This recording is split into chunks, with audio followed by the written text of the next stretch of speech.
Ketakutan bukan dari Tuhan. Si pencuri datang untuk mencuri, membunuh dan misalkan. Banyak yang mati kan? Banyak binasa. Mencuri apa yang dicuri? Damai sejahtera. Damai sejahtera dicuri karena kebodohannya, karena kurang pengetahuan. Akhirnya mati sia-sia dan masuk binasa. Nah, itu yang terjadi. Kenapa sia-sia? Karena kurang pengetahuan. Pengetahuannya apa? Kalau kita banyak pikiran, asam lambung ini akan berhubungan dengan reaksi kimia di dalam tubuh.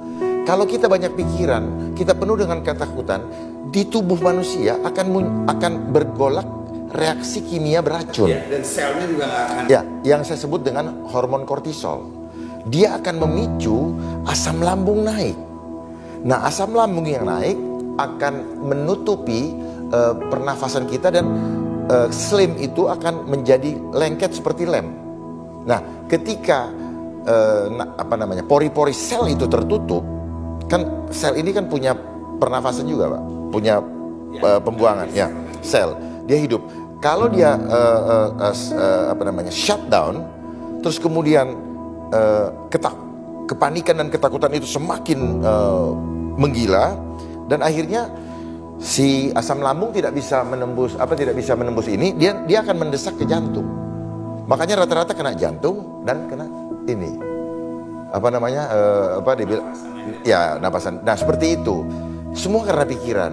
Orang kalau punya pikiran, Pak, pikiran negatif, lemah, Pak, badan. Otomatis. Makanya hati yang gembira adalah obat.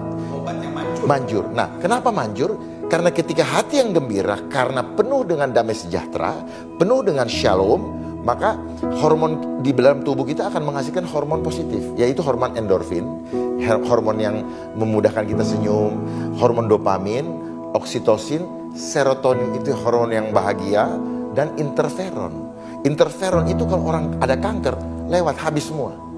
Makanya terjadilah sesuai dengan imanmu. Jadi waktu Alkitab bilang hati yang gembira adalah obat, itu secara teknologi bisa dibuktikan bahwa ada hormon. Yes, otomatis itu, Pak. Karena tubuh kita sudah diperlengkapi oleh senjata oleh Tuhan untuk merecovery dirinya sendiri tanpa bantuan dari luar.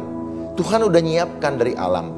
Tubuh kita ini diciptakan dari tanah. Berarti yang koheren dengan tubuh kita adalah segala sesuatu yang ada di dalam tanah.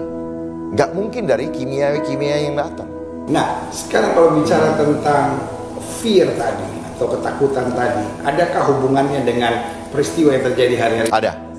Ada. Karena ini adalah cara untuk menggiring. Karena gini, kenapa ketakutan yang dijadikan isu?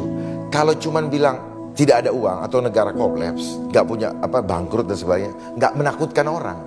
Yang penting gue masih bisa ketemu saudara gue. Tetapi kenapa? Karena tadi perlu percepatan untuk segera menguasai mindset manusia. Perlu diperhatikan, setiap sistem itu sifatnya masif. Masif itu memaksa skala besar dan intensitas tinggi. Memaksa ini apa? You don't have another chance. Kita tidak punya another option. You have to follow the system. Nah, ini adalah cara iblis di dalam menjaring kita. Kalau Tuhan memberikan free will, kalau dia nggak bisa memberikan free will, nah kita mau digiring, mau orang taat, mau enggak, ikut semua. Itu kan ada dalam firman Tuhan, bahwa orang taat apa enggak mau dibawa semua, dimasukin ke dalam sistem yang nanti pada akhirnya Tuhan temukan kita sudah masuk dalam registernya dia. Padahal taat. Makanya jangan kita ikutin protokol manusia, ikutin protokolnya Tuhan. Dan keselamatan hanya ada di dalam aku. Tetapi yang ketika kita hanya mengikuti protokol manusia, Pak, tidak ada jaminan keselamatan. Itu yang membuat sampai sekarang orang selalu khawatir hidupnya. Banyak orang melakukan sesuatu dengan lata, karena dia make, gue make. Padahal walaupun dia sembunyi di lemari besi, kalau ketakutannya masih ada, nggak ada gunanya. Karena di mindsetnya, Pak, begitu di sini takut, sini coba taruh pikiran Kristus. Oh, beda, firm. Dan saya bisa buktikan secara objektif, Pak. Ketika kita mengatakan Tuhanku dahsyat, maka tubuh kita kuat. Ketika saya memikirkan kekhawatiran, tubuh kita lemah. Saya bisa buktikan. Bagaimana buktinya? Buktikan. Saya izin, Pak, ini namanya muscle test. Kenceng ya, tahan ya. Nah, kayak gini. Tuhanku dahsyat. Tuhanku dahsyat. Tuhanku dahsyat. Iya, selesai. Aku khawatir. Aku khawatir. khawatir. Tahan ya Pak Pendeta. Aku khawatir. Mana. Ya. Kuat tuh. Kalau papi kan bisa Ya. kuat tuh. Tuhanku dahsyat. Tuhanku dahsyat. Yes. Kuat. Ya. Aku khawatir. Aku khawatir. Kuat. Jadi ini yang saya bilang, sel itu cerdas, Pak. Ulang. Tahan. Tuhanku dahsyat. Cukup sekali aja dalam hati juga udah jadi. Oh, iya. Ya. Sekarang, aduh aku khawatir. Coba Papa bilang gini, COVID. COVID. Covid. Aku sehat. Aku sehat. Itulah sel, Pak. Sel. Jadi Terbukti ini. jadi inilah gelombang. Bab apa yang Betul. Kalau lihat gini kita mengagumkan ya. Mengagumkan. Karena kita bilang apa yang kutakutkan Itu yang terjadi, menimpamu. Ya, kan? ya. Tetapi sesuai dengan imanku jadi padaku.